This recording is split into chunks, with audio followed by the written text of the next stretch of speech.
Welcome to the Southern Connection podcast. My name is Adam Luke. I have an amazing co-host here. His name is Jeff Ortiz here. Perfect. So why do you even want to pay attention to us? Well, if you didn't check out last week, let me fill you in on this week. So I am a licensed marriage and family therapist. So is Jeff. And we wanted to create a channel for male voices, and also specifically to start talking about stuff that typically most men don't talk about all the time. And that is, how do we relate with emotions, feelings, and most importantly, what Jeff and I have coined for ourselves, we are the relational experts.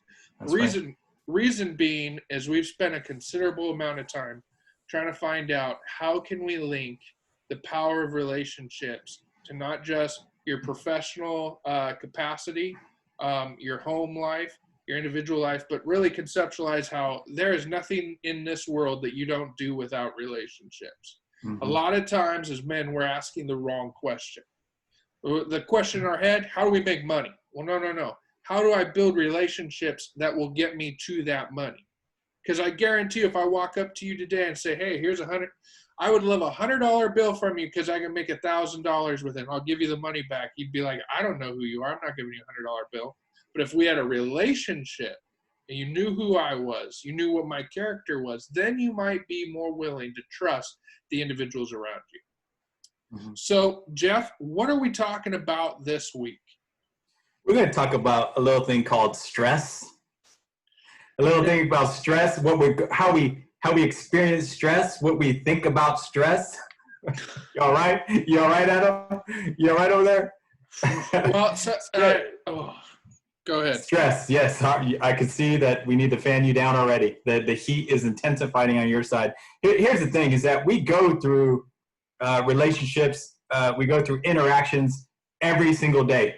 And we have experiences with these interactions, and some are positive, some aren't so positive, and some add a lot of tension and stress. And the goal is for us to kind of navigate and allow, teach people how to feel, give them permission to access these feelings that they have that's underneath stress. See, when I was stressed as a younger adult in my childhood, it manifested in anger because I didn't know how to access that. I was scared, I was confused, I was hurt. It just came up as anger, right? And it got projected out onto those that I loved. And so I want to help men better understand what they're feeling and really recognize what happens in their body when they have a specific thought related to stress. So I'll be honest with everyone who's tuning in. So when Jeff and I, when we're picking out what we're going to talk about for these sessions that we have, these podcasts, we fly by the seat of our pants. It's just something that we do really well, and just like, let's see what hits us in that day and we'll go from there. So I reached out to Jeff and I was like, okay, what are we going to do on the podcast? And I was like, anything but stress, dear Lord. And sure enough, boom, he sends back stress. So I'm going to be a little transparent. Why? I feel like I've been under a lot of stress. There was a life change that happened for me 6 weeks ago. I was living in California. I was a California resident. Now I'm in Tennessee. I got a Tennessee driver's license. My truck's got a Tennessee plate. I'm looking at how do I rebuild what I had in California.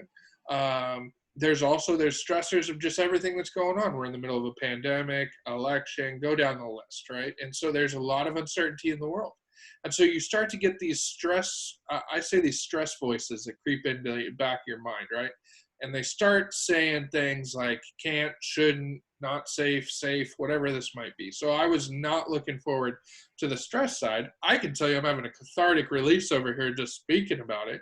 But the reason being is, Jeff and I, before we started the podcast right now, we had a little conversation, and he was hitting all the talking points from men. When we talk about stress, we just think it's like anger, right? And so you sit there and you go, oh yeah, I'm angry, I'm pissed off, I'm just gonna crack a beer, whatever it is, play a pickup game.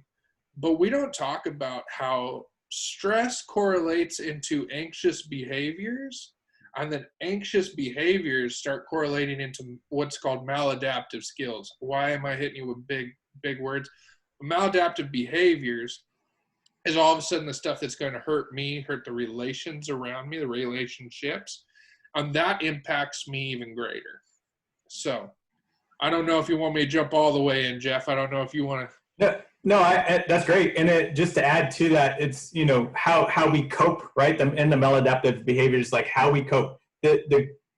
What we really want to do is be and feel safe, right? And secure in how we just walk through life. And sometimes that's just avoiding or numbing out. And that's where people start to drink. That's where, we get in trouble with pornography. That's where we get in trouble and going, hanging out with the buddies and not coming around the family. Like we're working too many hours because we don't know how to navigate the relationships that matter most to us. And so it's really recognizing when the stressors are coming up and acknowledge them, deal with them, so that way we can move forward and have a productive and healthier relationships with the people that we love the most. So yeah, I mean, because I think that's the great lie we've told ourselves as men, is that we can just sort of grin and bear it and move on. Like it's not that big of a deal. I'll catch up next week. And it never seems to happen that way. And then we use those poor behaviors as justifications based on what experience I had, right? So, I worked substance abuse and alcohol addiction for 4 years, essentially, when I was a not an undergrad, but I was pre-licensed to about 2 years of licensure work. And so what I always love to bring up is a lot of people, they sit back when you don't have a DUI or you haven't been picked up on a drug charge or whatever, and they go, yeah, what a moron. How stupid was that person? No one ever wakes up and says to themselves, I can't wait to be a crack addict. No one ever wakes up on, morning of their DUI and is like, I can't wait to flush $10,000 down the drain. No one ever says that. But what does happen is people wake up and they say to themselves, I don't know how to deal with these emotions. I feel overwhelmed. Feel like I'm in a pressure cooker. I don't know who to reach out to. And guess what? You have the lie of alcohol and substance abuse out there that says, well, dude, if you just pick me up for a little bit, I'll make your worries go away. It's, they even call it the Newport diet, right? Which everyone from Newport Beach now hates me, but it's the truth. People will just be like, okay, I'm going to suppress this by just doing something. Well, let's get to that point of when did I start actually taking my own life into my hands with danger versus saying, hey, let's call time out. I can say I'm going through an incredible amount right now. Because as a therapist, I'm always surprised by my clients that come to me at their resiliency. And you'll sit with people who truly feel like, I feel like I'm lower than dirt. And you listen to their life story and you hear this resiliency in it of you have survived incredible tragedies, challenges. You've survived massive barriers.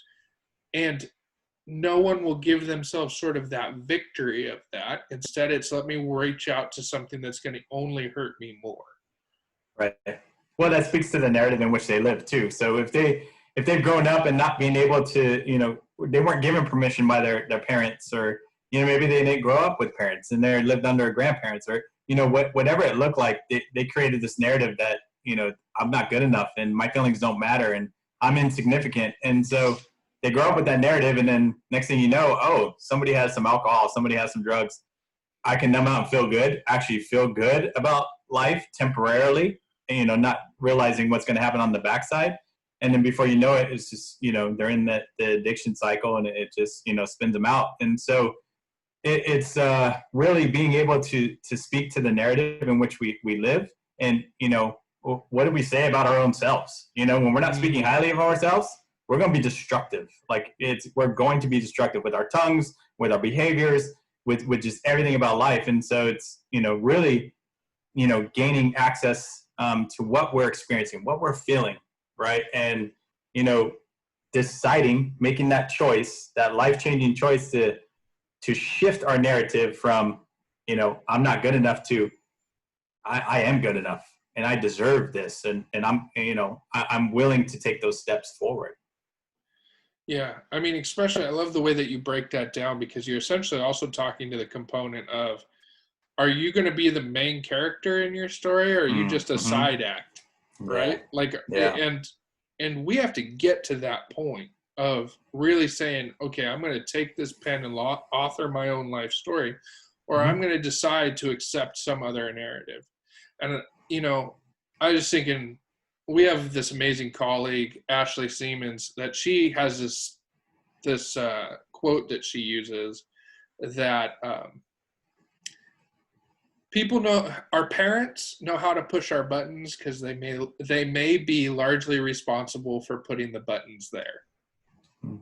And so I'm going to take this back a little bit. It doesn't have to just be your parents. We could change that to loved ones. So when you get in a fight with someone and you have your buttons pushed, guess what? Then you're your own worst enemy, because you just sit there and start critiquing those things you hate about yourself. And no one can be as harsh of a critic as you can about yourself, because you know what rallies you up. You know what one hurts and cuts the deepest. And so we just go after it. But one of those awareness principles, because we've just dropped a lot on you, right? Like, oh, Adam, Jeff, how are you going to pull this plane out? Like, we're going to dive. Well, guess what? Yeah. This is where you have the perspective shift.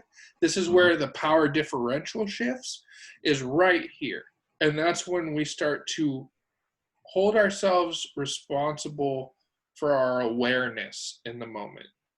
Now, this isn't going to be perfect. I still struggle with this as a therapist myself, because I'm telling you, I can have days where I can go low. I can feel bad. I can feel like I've been kicked a couple times, and then it just starts piling on. You know, it's easy to jump to all my friends are in Cali. I'm not near a giant support group, whatever that might be. But this is a difference. I'm still responsible for my actions. And so whenever you get in I'm going to just put spoiler alert. If you find yourself stuck in the fuckets, you need to wake up. Because the second all of a sudden you say, well, that doesn't matter. That doesn't matter. I'm going to do whatever I want to do. I want you to hold yourself, because you can do that, but there's going to be consequences. And this is the other side of it, is a lot of people wrestle with the word consequence.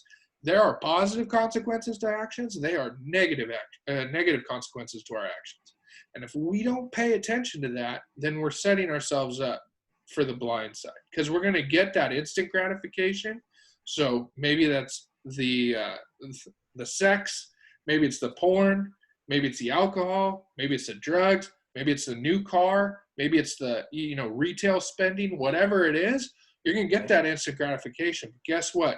Either 5 minutes or the next morning later, you're going to have to wake up and go, what did I just do? What did I just sign my life onto? Mm-hmm. And this is the part where stress does not have to own you, but you have to create space. You have to have boundaries. Because there's times where when the stress is just on me and I feel overwhelmed, what do I need? I need to take an hour. I need to take an hour and sort of find out and feel out what has happened to me that day.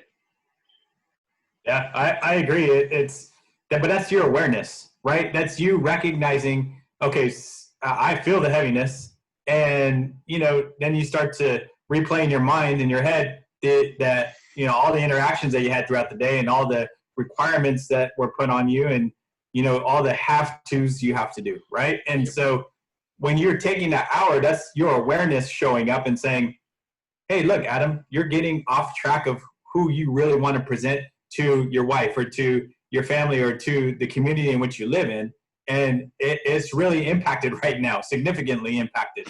And so you're like, okay, I need an hour. I need an hour to go for a walk, to kind of, have that, like you talked about earlier, having a cathartic release, having a release of these emotions and the stressors that were brought on all throughout the day.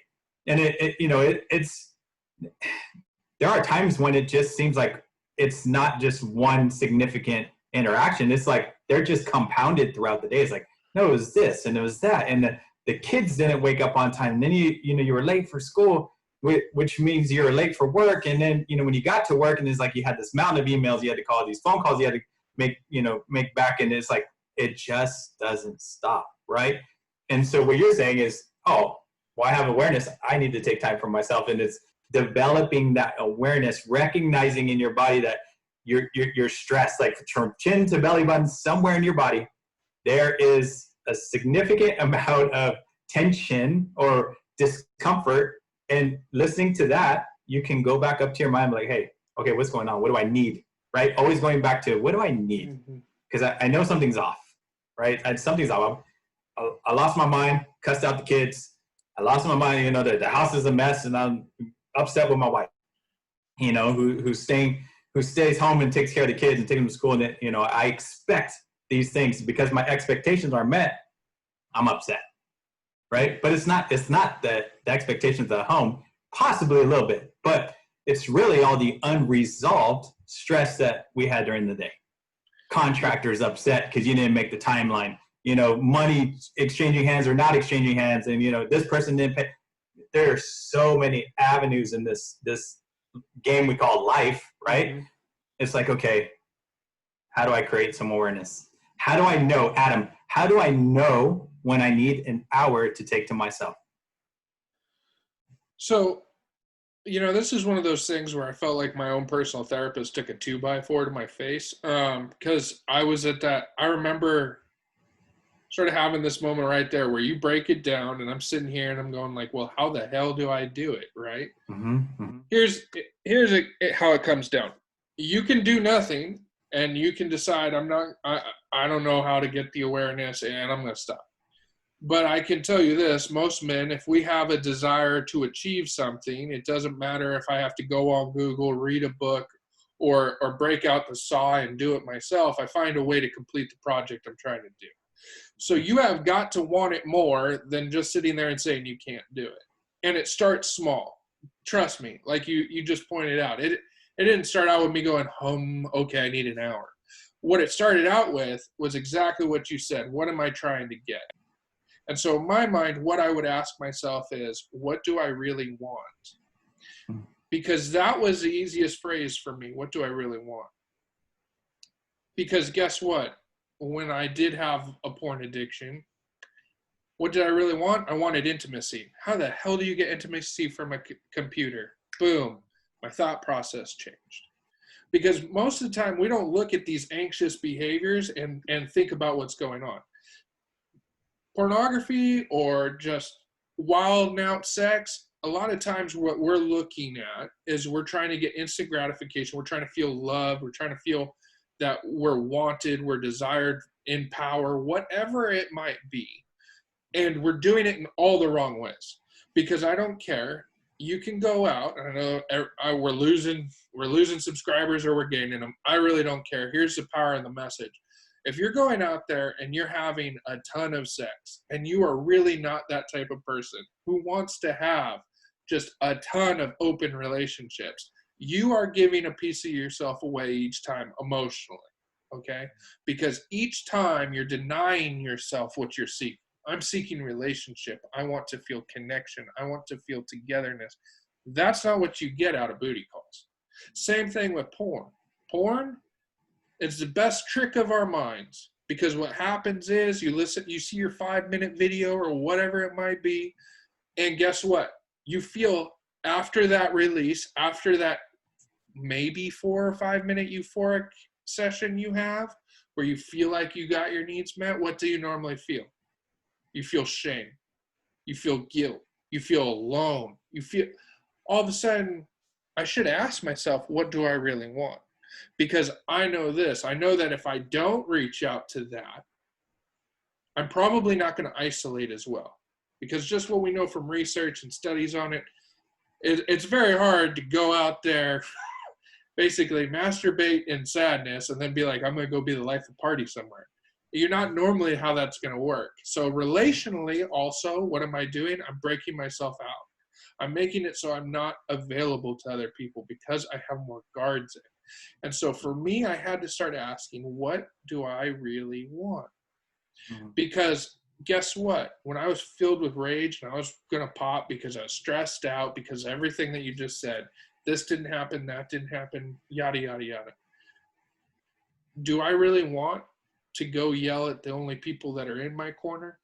Do I really want to just go home and isolate and drink and feel more alone? Because the other side of it is the way we know how we manifest alcohol is actually a depressant.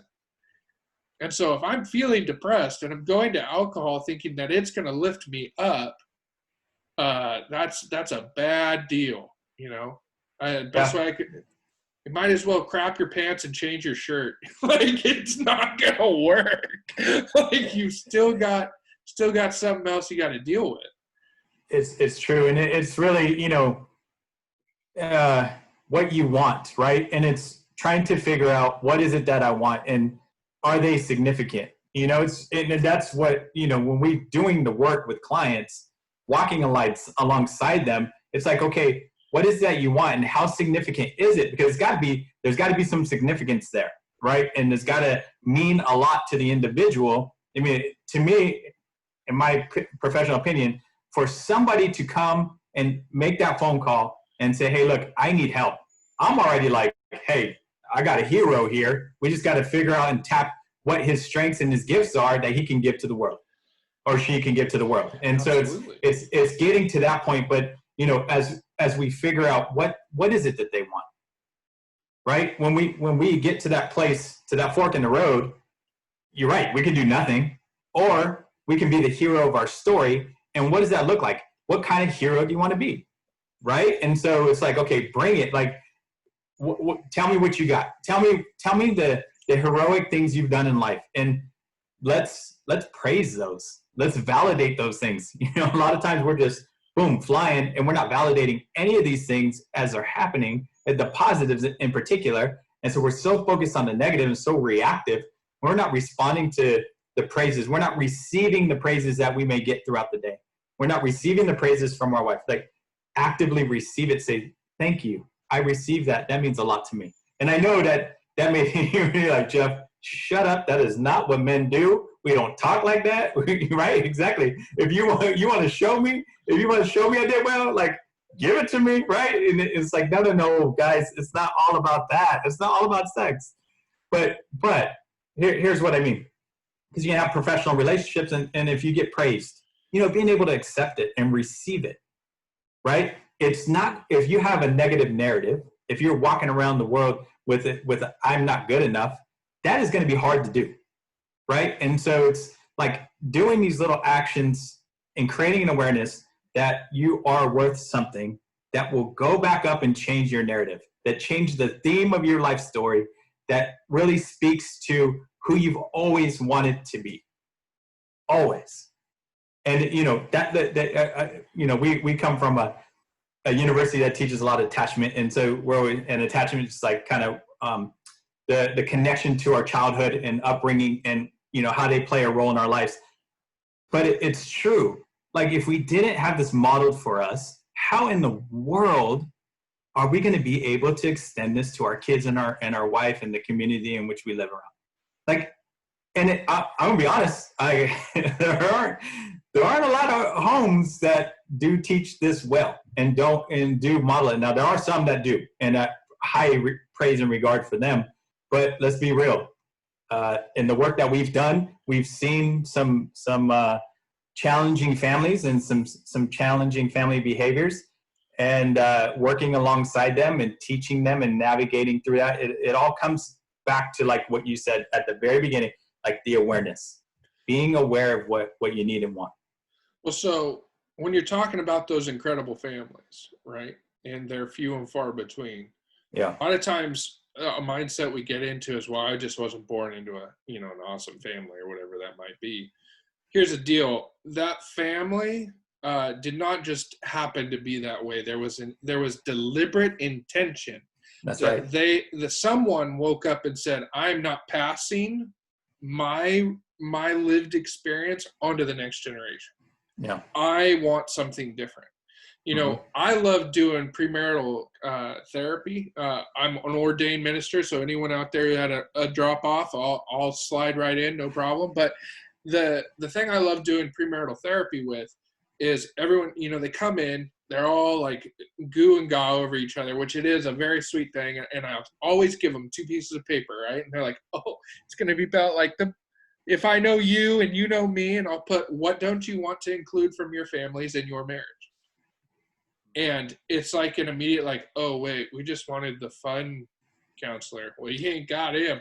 So like, we want door number 2. We don't want door number 1. Yeah. This is not the newlywed game. You are getting this. But that's the things that, again, it's awareness and it's intention. And we have to bring that into the space. And so, because if we don't, we're just going to pass that on. Mm-hmm. And so this is something I also think about to increase that awareness is, am I willing to tell the people I love whatever action I'm about to do? And that will snap you out of anything. Wow. Because so what you're saying is you're going to tell your family that you're going to go watch pornography for 30 minutes, an hour, or 2 hours, right? Wow. Or, hey, I'm going to go to the bar and I'm going to have 7 or 8 drinks. And then I'm going to drive home. Would I be willing to sit down and have that conversation with my mother? And, if your mom's not special in your life, pick that person. You have a mentor, or you have someone in your life that you would feel terrible telling something like, I got picked up for picking someone up off the street. I shouldn't have been picking up off the street. Like these are things that we should have, because the other part of when we're stressed out and we're in our anxious mind is, I'm not going to get caught. Like, I'm not going to have to pay. There's going to be no cost to this. I'm just going to do what I'm going to do, and I'm going to feel good about myself, and everything's going to be perfect. It never happens that way. There's a cost to everything we do. The difference is, are you willing to pay the cost, or are you willing to pay the investment? Because I tell people all the time when they come in, they sit with me, whether it's couples or it's a husband, and I want better sex. Perfect. You want better sex as a couple? You want to have better sex as a husband? Let's talk about that. What have you done to invest in your relationship? Mm-hmm. And normally the easy thing is like, well, I send her to Glen Ivy, or I send her to a day spa, or I buy her flowers, or I got her a car, or I got her a tennis bracelet. That's cool. What else have you done? Because as soon as we get locked into this emotional currency battle again, we're screwed. Because again, when I go to porn, guess what? I'm taking out of the piggy bank. The lie is, I'm putting it. Nope, you're pulling money out of the piggy bank. You're going to be less off than when you got there. From the same way, when I'm with my wife, why doesn't she ever want to be intimate? Well, maybe because I treat her like porn. I treat her like, hey, I got 10 minutes and I feel crappy about myself. You mind if I use your body for a second? Like, all of a sudden, that's a bingo life change thought scenario. Yeah. Your wife is not a sex toy. And that is a hard pill to swallow, because again, a lot of times we relate physical intimacy to instant gratification. Mm-hmm. Instant gratification means I got 5 minutes. I'm not looking for gourmet sex. I'm looking to get in, get out, and get on. Right. And it's an emotional investment, especially with women. It starts. I remember my grandpa told me, when sex starts? I said, what? Grandpa, this is weird. Why is Grandpa telling me when sex starts? It starts when you wake up in the morning. I'm like, what? It starts when you wake up in the morning. I'm like, that's when you do it? I'm thinking in my mind, I didn't ask that because I don't want to know the answer to it, right? But I understood what he meant. What he meant was, how are you being intentional in pouring into your wife or your significant other? What are you doing? It starts at the beginning of the day. And you know what? Maybe by the end of the day, you don't actually get the physical sex, but you have the emotional connection. Those things you were numbing out to, they all of a sudden they're fulfilled, and you're like, okay, I don't need the physical sex. I don't need to use her body to get a 5-minute release. I've had it all day long. Yeah. All day long, in that emotional connection. And, it's not about, one of the books that I use is The 5 Love Languages by Dr. Gary Chapman. And, talking about quality time, words of affirmation, acts of service, receiving gifts, and physical touch. Yeah. It's like trying to line up who speaks what love language. Chances are your spouse or significant other is going to not speak the same love language. Mm-hmm. I mean, that's the bottom line. And so the intention is to speak their love language, even though they may not be speaking yours. And when they're not speaking yours, asking them to speak it, right? So mine's physical touch and words of affirmation. So like at night, I just want my wife to rub my arm, rub my back. That's it. To me, that's there's no better thing. There isn't. And it doesn't have to be sexual. I just want to be touched, words of affirmation, I love it. I love to give it and that sort of thing. My wife, she's quality time and receiving gifts. She likes to give gifts and quality time. So I'm like, quality time. I'm like, oh, okay. I'm like, you can go do whatever you want. I'm cool with that, right? But if I'm going to be real and I want to speak her love language, then I need to be with her as she goes shopping or she does this or that. There's times, though, where she says, no, I just want to take my time, go my own. Okay, cool. But any other time, we're usually together, right? And so I know what her love language is. She knows what mine is. And, you know, it's even if they're not speaking it, here's the key, being vulnerable to ask. And vulnerability with men, that word, it's like, no, that's a female word. No, don't talk about that. Like I understand, I get it. I had to learn to be vulnerable. But here's the thing, great things happen when we put ourselves out there, right? Culturally speaking, we were taught to just shut up, man up, hold it in, just bear it and go. And it's like, no, wait, time out. You don't have to do that. You could actually talk about what you're experiencing, what you're feeling, and, you know, work to validate them yourself, or ask your significant other to work on that with you too. Like, not to put any pressure on them because it's still your responsibility, but, you know, it's really putting ourselves out in that vulnerable state and requesting and asking, because you know what comes when we put something out there and it doesn't get validated? Rejection. Who in the world likes rejection? Nobody, right? But with our significant other, that's a good place to navigate, because I mean, for the most part, if our relationship's, you know, halfway decent, they're going to be, there's going to be some love and some grace there as we learn to become vulnerable. Does that make sense? Absolutely. And see, that's the other thing. So when we put stress into our life, then we place in rejection. And then what do? We tend to do even more counterintuitive behaviors than before. Because guess what? If, you know, I put my cold feet on my wife and she doesn't really want to do anything about it, then all of a sudden I'm rejected. I feel bad, right? So then I stop engaging. I stop turning towards. And then all of a sudden I find myself on a sofa in a therapist's office and I say, well, it's because we never have sex. Well, again, let's talk about those love languages. Let's talk about, what do you do? Your grandfather was a genius. You were blessed to have him, because that's the truth of it. The fact is, you got to put into the piggy bank. And if you aren't putting into the emotional piggy bank, if that woman or your loved one is not feeling supported, guess what? They're probably not going to be willing to do the most vulnerable act, right? And here we sit. But so what do? We keep on saying, well, I'm not getting sex. Well, sex is a cherry on top. You have to do the other steps. And so how does this again? Oh, did you guys get off topic? Not really, because when stress enters our lives and we as men do not make wise decisions with our actions on how to deal with stress, all of a sudden we start cutting out the most important relationships and interactions we have with our loved ones. And this is how it all pours in. And so we also have to look at the fact we're not the only ones stressed in the situation. Very good. If I'm going to ask for my wife to have grace with me, I sure as hell better have grace with her. Yep. And you know what? Once we get into this comparison game of like, well, I'm bringing home all the cheddar and you're just taking care of 2 kids, boom, what have we done? We've removed all vulnerability and all security out of it.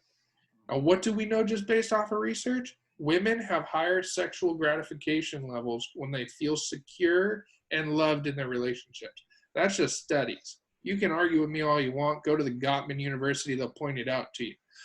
But that's where we're at. You want to know why she doesn't necessarily want to jump your bones when there's times to do it? Well, she doesn't really feel loved, supported, secure. She may have vulnerabilities. Her body's changed because there's kids in the mix now. And guess what? She doesn't feel like I'm really loved. I'm feeling like the kids want me to make dinner. My husband wants sex from me. And who the heck fills my piggy bank? Who's actually here to have something deeper? Yeah, and to speak on that too, you may actually love her well. You may actually be doing a great job, and she still doesn't want it. But that's not a reflection of you. You're taking it personal. You got to depersonalize that rejection. And it's not about, I know, trust me, I'm preaching to the choir. I know, and it's not about you. The second we pull back and realize, okay, she's just stressed, she's got a lot on her plate, it's not about me. Boy, does that free a load off your shoulders, because it's not about you or you in the sense that she doesn't want you. She just doesn't want it. It's just not that she's not in that frame of mind. And you, like I said, you may be loving her well. You may be speaking her love language, but it's giving her, that's where you get back to what Adam said, giving her grace, right? In those times of frustration and like being overwhelmed, like she has a lot to do. And trust me, if she's a stay-at-home mom, she has the hardest job in the world, because she doesn't get a day off and she doesn't clock out. Ever. Okay? At least you get to go to work and you get to get away from the family. The kids are, tugging at you, pulling at you. You're not making breakfast, lunch, and dinner, and, running here and there, doing errands. And then, extracurricular, come on, we're in America. Everybody's doing 2 sports and 3 activities a day or a week. It's like crazy. You got people flying all day. Oh, I got this person. It's like, we got to simplify some stuff. Talking about stress, just saying that stresses me out. And all my kids are grown. So it's like, I'm not even in that boat, right? But, when I'm working with clients that they're talking about all these different things, I'm like, whoa, we really got to just simplify as much as possible to get back to the awareness of recognizing, okay, what do I want? What do I need? How do we obtain that? Because we have all these things going on. Absolutely. Man, I think we brought the heat on this one. Well, I think it's important that we do bring the heat, because we want to make that connection. Like we want everybody to know that, hey, we get it. Like we've lived life and we get it. We've been in it and we continue to be in it. And then 2, we work with individuals and couples and families that are in it. And so it's just, we want to validate the fact that, hey, you're going through these things, but also there's ways to handle these stressors. One is the awareness. And then building on the awareness is taking that step back and figuring out what you need, and really recognizing, okay, what's important? What do you want to present to the world? If we're going to create this story, this narrative, this theme about our character, our heroic character, how do we want to present? If we've been the villain for so long, okay, if we're going to change, and create this superhero, what does that look like? Yep. What do you bring naturally to the table? Now, I don't want you to become, I don't want to become Adam, and I don't want Adam to become me. It's maybe there's some characteristics of Adam that I really admire, and I would like to incorporate those. Do they line up with some of the characteristics that I have? If they do, let's take those on. If they don't, then let's not try to be somebody we're not, right? Because then we're just putting on a mask again, and we don't want to get down that rabbit hole. No, because it's not sustainable. You'll never make that. Never. And so I've always correlated as, how do I want to be experienced? Right? Good. Because the way that the narrative I was given was not how I wanted to be experienced. Now we're in that part of life where I can say, hey, this is how I want to be experienced. So these are the actions I have to do to hit that mark. Mm-hmm. So, and again, guys, sometimes it's an easy intervention of like, write down a pro and cons list of like, wait a second, if I do this, what's going to be the repercussions of this action? Mm-hmm. And sometimes you write it down enough and you go, that doesn't sound like I'm going to emotionally recharge. I'm going to be rested at all. It feels like that's going to be a lot more work and it's going to cause me a lot more pain. And then boom, okay, what's my next one? And at first it's going to feel weird because you're slowing it down, right? It's like anything we do. The first time we do it, it takes us forever. But the more we do it, the quicker we get at it. And it's not so much of, well, give me a fast intervention. No, because if I give you a fast intervention, guess what? You're going to just start treating it like a magic pill. And it's not going to work. You've got to work through the minutia of this. You've got to find out at its core, all right, what do I want? It's not that I actually want to do porn. It's not actually that I want to drink. I'm feeling low because I lost some money on a deal. The job didn't come through, whatever it might be. What do I really want? You know what? Maybe it's time to call that friend that I know is going to enrich me. reach out to my support system. Maybe it's, instead of isolating and going to the bar with friends, maybe I call up the wife, let's go out to a meal.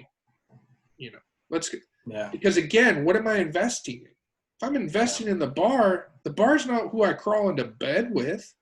Yeah. So again, what do I need to do to have that met? And guess what? If I'm looking for a relational aspect to be filled, it's not going to be off of a website. It's going to be off the people I share in my life. And I think sometimes when we're looking for what do I want, it's really recognizing what we're in too, like what we're feeling at that point. And I know it's that cliche of like, what are you feeling? It's like, as a therapist, we try to avoid that. It's like, I don't know, jerk. That's why I'm here, right? But it's really giving yourself access to recognize that deal didn't go through. Hey, I feel like a real big failure today.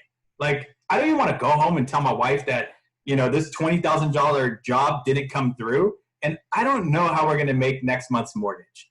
Like, who wants to do that? Right? And it is getting back to, oh my God, I feel like a failure. Okay. What does feeling like a failure mean? What does it say about you? If we're going to speak to our narrative and we're going to write this script, what does it say about you? Well, you know what? It just reaffirms all those other times where I felt like a failure and I couldn't do this and I couldn't do that. So why should I even try? Well, because we've already discovered some of the things that you're heroic in and some of these things that you aspire to do for the family and how you want to show up. So we got to shift from this, I'm a failure to, I am capable and I know that it's going to happen. I just got to continue to trust the everyday process and show up. Because permanence does not show up into our life until we say to ourselves, I'm not going to do it. That's a difference from going from writing in pencil to writing in pen. If you want to make sure that narrative survives, don't do anything about it. Let it sit there. If you feel like a failure, guess what? Just play into it. Because a self-fulfilling prophecy will come out of it.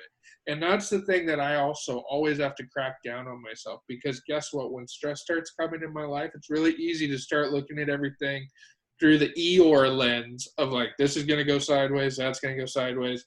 Because it just seems like, when it rains, it pours. Guess what? That unexpected bill shows up, then the truck registration, then T-Mobile, then guess what? Someone broke a phone, and it adds up, right?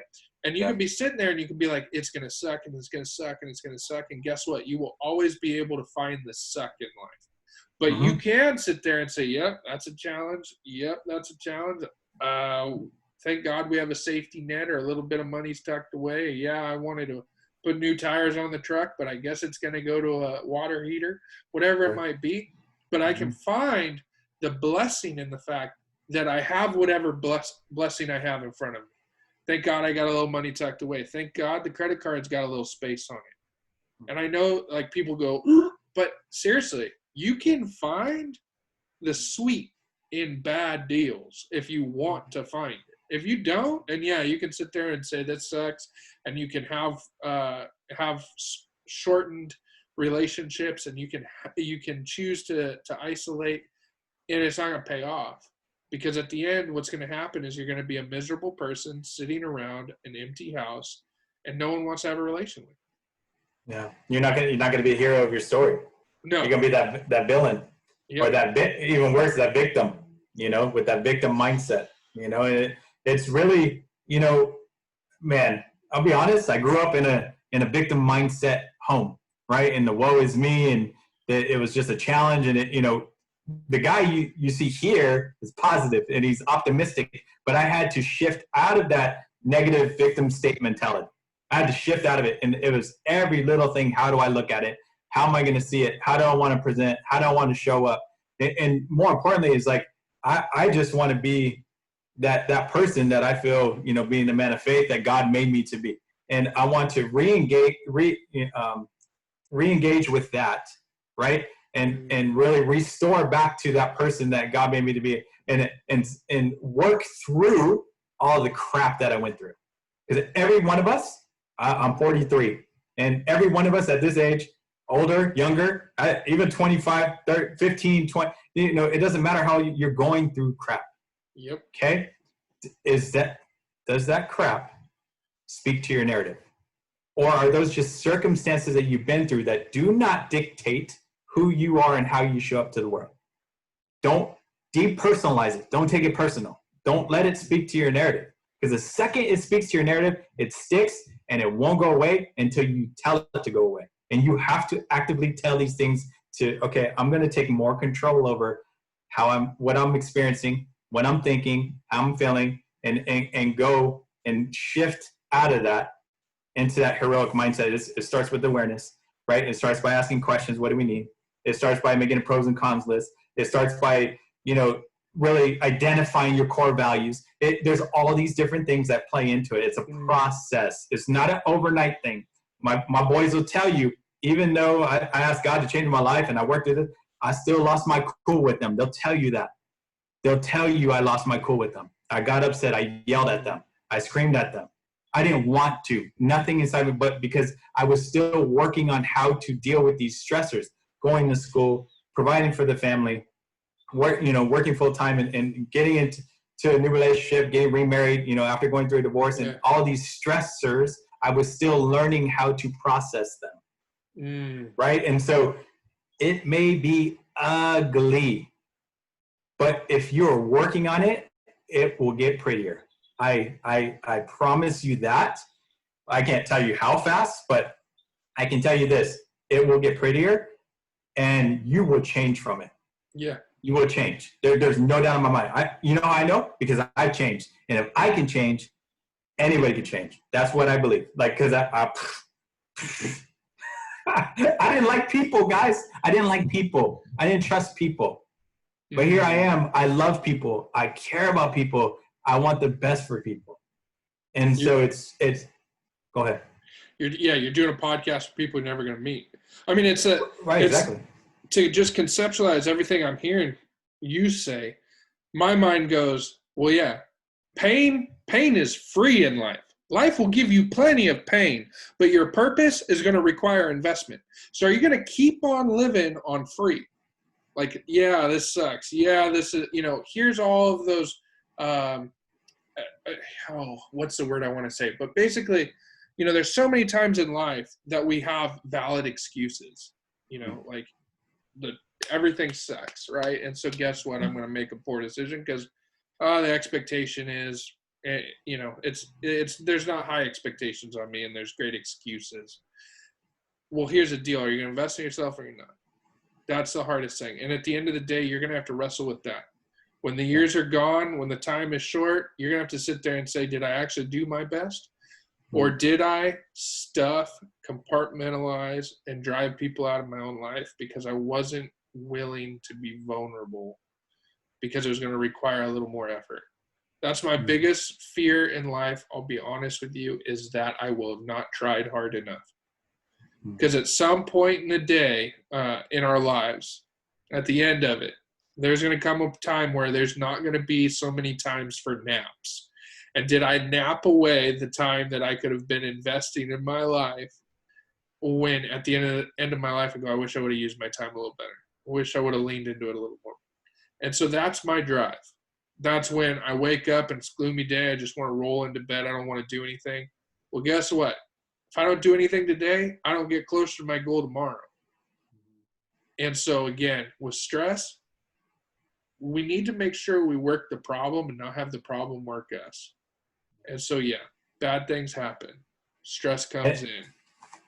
Yeah. And I think the problem is just how we deal with the circumstances, right? I think that's where it's really the problem is because there's some men out there that do it really well. And they have a cool head. They're relaxed. They talk about it. They engage with their wife or significant other. And it's like they really have invested the time to decide, okay, what's important to me? How do I want to present to the world and my wife and the ones I love the most? And I think if we just ask those simple questions, we'll slow everything down, like really slow everything down because there's so much, we get bombarded with so many things, right? And it doesn't matter if you're, white collar worker, blue collar worker, you were getting bombarded with a lot of things. We have these phones that have instant information. It's just boom, boom, boom, just hitting. And so maybe, one of the things we do is just put the phone on the table when we walk in the house, and I don't care about the phone. Don't watch any TV. Just kind of be present. Go outside.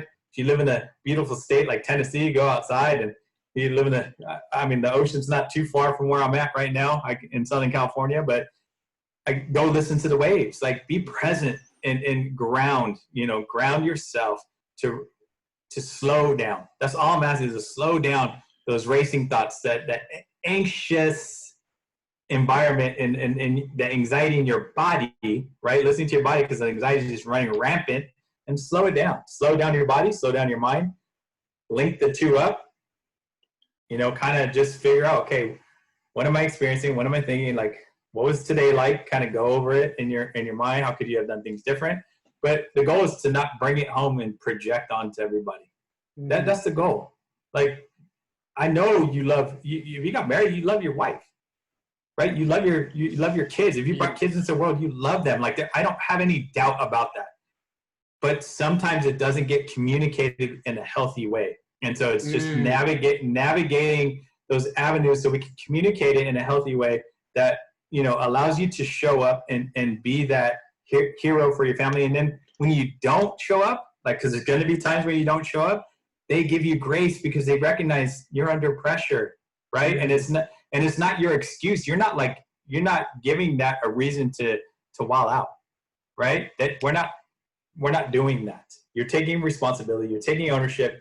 You're actually apologizing.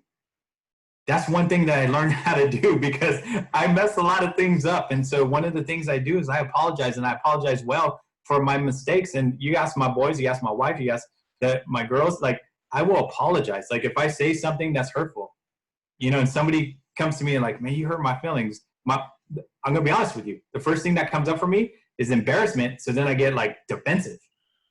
And so that's me taking it personal.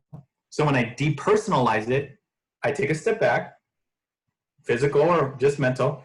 I really listen to what they said. Oh, and I'm like, oh, I hurt them. Oh crap, that was never my intention. And so that's what I tell them. I'm like, I apologize. That was never my intention to hurt you. I was just having fun, and I did not mean to upset you or come down on you to make you feel what you're feeling. Right? And that's just slowing everything down, not taking it personal. And those are the steps to awareness, right? Exactly. Because you're not going to come off right off the bat and have that space to hold it for someone else, because we didn't know how to hold it for ourselves.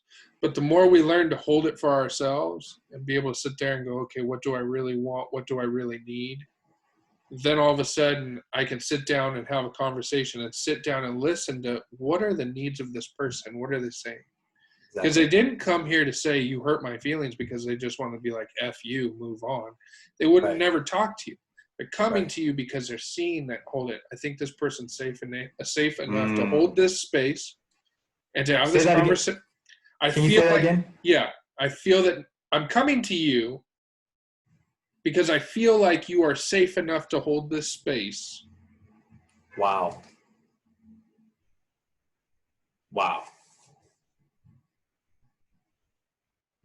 Just them coming. Wow. One more time. It's powerful, man. It's one of those thoughts of when a person comes to you and says that you have really hurt me. They're coming to you because they feel you are safe enough to hold the space for that conversation. Talk about a reframe. Think about, like, if I'm taking it personal, I'm thinking they're trying to hurt me. They're trying to reject me. They're trying to tell me how bad I am. But if we put a reframe like that on it, and that's the truth, though. What you're saying is the truth.